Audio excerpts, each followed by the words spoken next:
ভাই সত্যি কথা বলতে মামুনের জন্য খারাপ লাগতেছে। হ্যাঁ, প্রিন্স মামুন আর লায়লার কথাই বলছি। তো কিছুদিন আগে দেখছেন, তো আমি কিছু বলার আগে এই ভিডিওটা একটু দেখুন। বিয়ে হয়েছে তারা কিভাবে কি আমার বলে বিয়ে বলছে। আমাদের বিয়ে হয়েছে, যদি আমাদের বিয়ে হয়ে থাকে তাহলে কিভাবে আমার ধর্ষণ মামলা হলো? আমাদের যাই মারা যাবো তুমি আমার সাথে থাকতে হবে, এইভাবে ব্ল্যাকমেল করতো আমাকে। আমি কি করব এখন দিন শেষে যখন আমি বলছি ভাই তুমি কি করবে না করবে আমি জানি না, আমি আমার মতো থাকবো, আমি জানি না তুমি তোমার যে অবস্থা, আমি কিভাবে আমি প্রতারক, আমি কিভাবে প্রতারণা করছি ওকে, আমি কিভাবে একটা মানুষকে প্রতারণা করি? ও আমার থেকে হাজার গুণ এডুকেটেড, আমার থেকে হাজার গুণ 2022-এ আমাদের নিজেদের বাসায় রিপোর্ট আপনার এখান থেকে হয় নাই, আমাদের এখান থেকে হয় নাই। এবং আপনি যে আমার কাছে যে সিগনেচার আনছেন উনি অলরেডি 2020 সালে মারা গেছে, উনি আমার বাবাই। কাবিনটা দেখেননি আপনি? একটু জানি আপনার 5 লাখ টাকা ছিল। 5 লাখ টাকা ছিল। আমার মামলাটা হয়েছে সে বিয়েটা অস্বীকার করাতে। তো বিয়ের কাবিন নামাটা যদি ফেক হয় তাহলে আমরা 4 বছর আমরা কিসের মধ্যে ছিলাম? তো প্রিয় দর্শক, আপনারা তো দুইজনের কথা শুনলেন। দুইজনের বিষয় শোনার পর আমি মামুনের কথা বলি। মামুন ভিডিওর মধ্যে বলতেছে দেশবাসী তাকে রক্ষা করার জন্য, মানে উদ্ধার করার জন্য। তো এই বিষয়ে আপনারা কি বলবেন অবশ্যই আপনারা কমেন্ট বক্সে জানাবেন। আর দেশবাসী তার সাপোর্ট করা উচিত কিনা তো এই বিষয়ে বলবেন। তো তাদের দুইজনের কথা শুনছেন।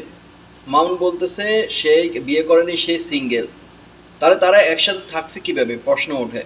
তো আবার লায়লা বলতেছে লায়লা বিয়ে করেছে, একটা কাবিননামা দেখাচ্ছে, কিন্তু এই কাবিননামার যে কাজী সে দুনিয়া থেকে অনেক আগে চলে গিয়েছে কিন্তু বিয়ে কাবিন দেখাচ্ছে, বুয়া একটা কাবিন মনে হচ্ছে এমন।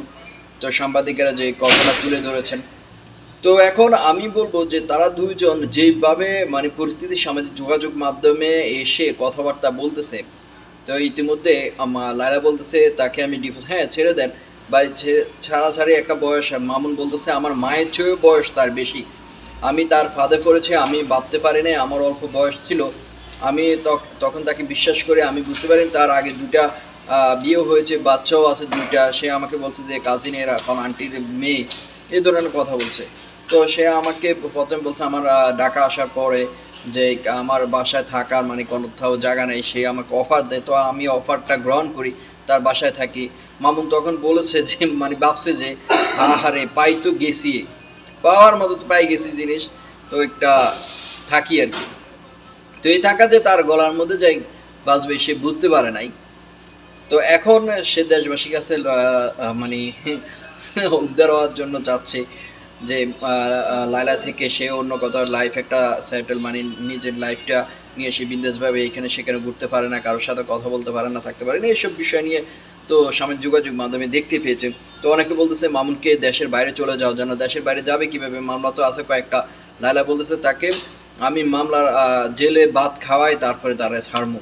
তো বিদেশে যাওয়ার সময় হয়তো এখানে ব্লক টলক করে দিতে পারে, আটকাই দিতে পারে। তো এর মধ্যে তারা দুইজন চাচ্ছে তাদের মানে ছাড়াছাড়ি হয়ে যাওয়ার জন্য। আর এদিকে লায়লা বলতেছে তার সাথে আমার বিয়ে হয়েছে, কাবিন আছে, আর ছাড়াছাড়ি হলো, তাকে জেলে ভাত খাওয়ামু। এর আগে আমরা দেখতে পেয়েছি তা মামুনে জামিনে পায়, তারাও কয়েকটা ভিডিও করে।